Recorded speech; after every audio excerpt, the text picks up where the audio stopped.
أعوذ بالله من الشيطان الرجيم بسم الله الرحمن الرحيم الحمد لله رب العالمين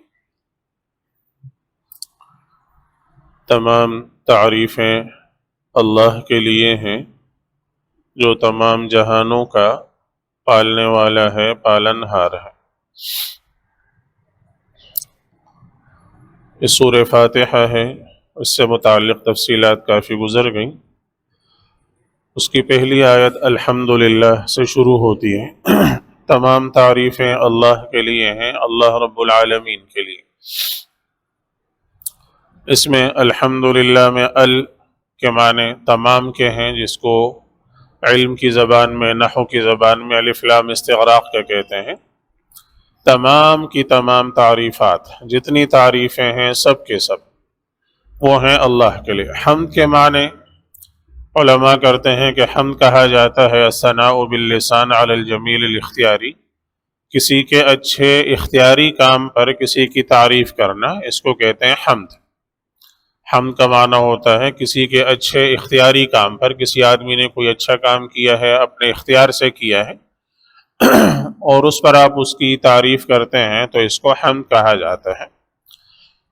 علامہ ابن تیمیہ رحمۃ اللہ علیہ اس میں ایک اور قید کا اضافہ کرتے ہیں کہ محبت کے ساتھ کسی کے اچھے اختیاری کام کی تعریف کرنا محبت کے جذبے سے، اس کو حمد کہا جاتا ہے۔ اس لیے کہ بعض دفعہ آپ کسی کی تعریف کرتے ہیں لیکن مقصود اس سے طنز کرنا ہوتا ہے نا۔ بہت دفعہ کسی کی طنز کرتے ہوئے، کسی پر طعنہ کسی کو دیتے ہوئے بھی لوگ تعریف کے جملے کہہ دیتے ہیں، یہ بڑا شعر ہے اور یہ تو بڑا سخی ہے، یہ تو کیا ہی آدمی، اور مقصود اس پر طنز کرنا ہوتا ہے، تو ظاہر ہے اس کو حمد نہیں کہتے۔ تو ہم تبھی اس کو کہیں گے جبکہ محبت کے جذبے کے ساتھ کسی کے اچھے اختیاری کام پر اس کی تعریف کی جائے گی تو اس کو کہا جائے گا حمد۔ للہ، اللہ کے لیے، اللہ کے ساتھ مخصوص ہے۔ تمام کی تمام تعریفات، تمام کی تمام حمدیں، تمام کی تمام اچھی تعریفات اللہ کے لیے ہیں۔ اس پر فطرتاً ایک سوال پیدا ہوگا کہ یہ کیسے دعویٰ کر دیا گیا کہ تمام کی تمام تعریفیں اللہ کے لیے ہیں، حمد اللہ کے لیے ہیں، جبکہ دنیا میں ہم دیکھتے ہیں بہت ساری چیزوں کی ہم تعریفیں کرتے ہیں، وہ تو اللہ کی تعریف نہیں ہوتی۔ کوئی بھی اچھا کام کرتے ہوئے آپ نے کسی کو دیکھ لیا تو آپ اس کی تعریف کرتے ہیں کہ بھئی یہ بڑا اچھا آدمی ہے، اس نے یہ بڑا اچھا کام کیا، یہ کام اس نے بڑا اچھا کر دیا ہے، وہ تو تعریف دوسروں کی بھی ہوتی ہے۔ تو یہ کیسے کہہ دیا گیا کہ تمام کی تمام تعریفیں اللہ کے لیے ہیں؟ اس کا جواب امام راضی رحمۃ اللہ علیہ دیتے ہیں کہ در حقیقت کسی بھی شے کی تعریف عالم میں آپ کرتے ہیں، در حقیقت وہ اللہ ہی کی تعریف ہوتی ہے۔ کیسے؟ مثال کے طور پر آپ نے کوئی چیز دیکھی اور آپ نے کہا یہ چیز بڑی خوبصورت ہے، یہ ڈیسک آپ کے سامنے پڑا ہوا ہے، آپ نے کہا بڑا اچھا ہے، بڑا اچھا بنا ہوا ہے، بڑا خوبصورت ہے، تو اس کی تعریف کرنا اصل میں کس کی تعریف ہے؟ اس کے بنانے والے کی ہے کہ بھئی جس نے اس کو بنایا ہے اس نے بڑا اچھا بنایا ہے نا۔ تو عالم میں جس چیز کی بھی آپ تعریف کرتے ہیں، حمد کرتے ہیں، تو دراصل اس کے بنانے والے کی وہ تعریف ہے، اور وہ بنانے والی ذات اللہ رب العالمین کی ہے نا۔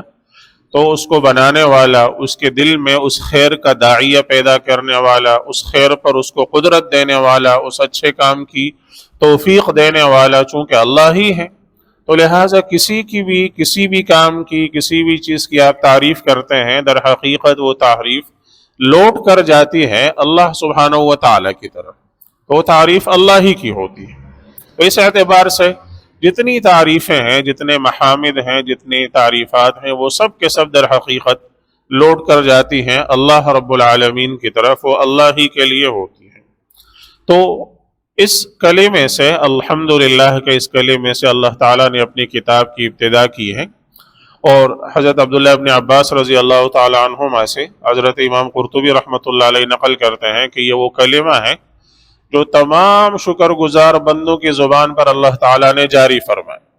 جب حضرت آدم علیہ السلام کو اللہ تعالیٰ نے پیدا فرمایا اور ان میں روح اللہ تعالیٰ نے پھونکی، تو سب سے پہلے جب روح ان کے سر تک پہنچی تو ان کو چھینک آئی، وہ چھینکتے انہوں نے کہا الحمدللہ۔ تو پہلا کلمہ جو انسانیت کی زبان پر جاری ہوا اور انسان جیسے ہی گویا وجود میں آیا اور اس کی زبان نے حرکت کی، اس کی زبان کھلی، تو پہلا کلمہ جو اس کی زبان پر جاری ہوا وہ ہے الحمدللہ۔ تو اس نے الحمدللہ کہا۔ پھر اس کے بعد جتنے اللہ تعالیٰ کے نیک بندے گزرے ان سب کی، چنانچہ حضرت نوح علیہ السلام کو اللہ تعالیٰ نے تلقین اور تعلیم فرمائی کہ جب آپ کی کشتی پار لگ جائے اور آپ جو ہے اپنی قوم کے ساتھ، مسلمان مومنین کے ساتھ نجات پا جائیں، تو آپ کہیے فَقُلِ الْحَمْدُ لِلَّهِ الَّذِي نَجَّانَا مِنَ الْقَوْمِ الظَّالِمِينَ۔ تمام تعریفیں اس اللہ کے لیے ہیں جس نے ظالم لوگوں سے ہمیں نجات دے دی۔ حضرت ابراہیم علیہ السلام نے فرمایا الحمدللہ الذی وہب لی علی الکبر اسماعیل و اسحاق۔ تمام تعریفیں اللہ کے لیے ہیں جس نے بڑھاپے کے باوجود مجھے اسماعیل اور اسحاق بیٹے عطا فرمائے۔ حضرت داؤد اور سلیمان علیہ السلام کی زبان پر جاری ہوا، اللہ تعالیٰ نے ان سے نقل فرمایا، ان کا قول ذکر فرمایا، فقال الحمدللہ الذی فضلنا علی کثیر من عبادہ المؤمنین۔ ان دونوں نے کہا کہ تمام تعریفیں اس اللہ کے لیے ہیں جس نے اپنے بہت سارے بندوں پر ہمیں فضیلت عطا فرمائی۔ آپ صلی اللہ علیہ وسلم کو حکم ہوا کہ آپ کہیے فَقُلِ الْحَمْدُ لِلَّهِ الَّذِي لَمْ يَتَّخِذْ وَلَدًا وَلَمْ يَكُنْ لَهُ شَرِيكٌ فِي الْمُلْكِ۔ آپ کہیے تمام تعریفیں اس اللہ کے لیے ہیں جس کا کوئی بیٹا نہیں ہے اور نہ بادشاہت میں، ملک میں اس کا کوئی شریک ہے۔ اور جب تمام انسانوں کا فیصلہ قیامت کے دن ہو جائے گا اور اہل جنت جنت میں پہنچ جائیں گے تو وہ کہیں گے الحمدللہ الذی اذھب عنا الحزن۔ تمام تعریفیں اس اللہ کے لیے ہیں جس نے تمام غم، تکلیفیں، مصیبتیں ہم سے دور کر دیں، الفتیں سب ختم ہو گئی۔ اور بالکل آخری کلمہ جو ان کی زبان پر ساری نعمتوں سے لطف اندوز ہونے کے بعد جاری ہوگا تو قرآن کریم فرماتا ہے وَآخِرُ دَعْوَاهُمْ أَنِ الْحَمْدُ لِلَّهِ رَبِّ الْعَالَمِينَ۔ آخری کلمہ، آخری بات جو ان کی زبان پر جاری ہوگی یہ ہوگی الحمدللہ رب العالمین۔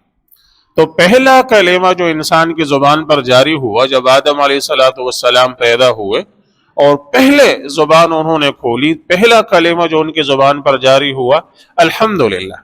اور آخری کلمہ جو انسانیت کی زبان پر ہوگا اور جنت میں پہنچ کر ساری کلفتوں سے، ساری مصیبتوں سے، سارے آزار سے، سارے مصائب سے دور ہو کر جب ساری نعمتوں سے لطف اندوز ہوں گے تو آخری کلمہ وآخر دعواہم ان الحمدللہ رب العالمین وہ بھی ہوگا الحمدللہ رب العالمین۔ تو اس لیے بہت فضیلت والا کلمہ ہے جس کے کچھ فضیلت احادیث کی روشنی میں انشاءاللہ آگے ہم ذکر کریں گے۔ اللہ تعالی ہم سب کو سے پڑھنے کی، عمل کی توفیق عطا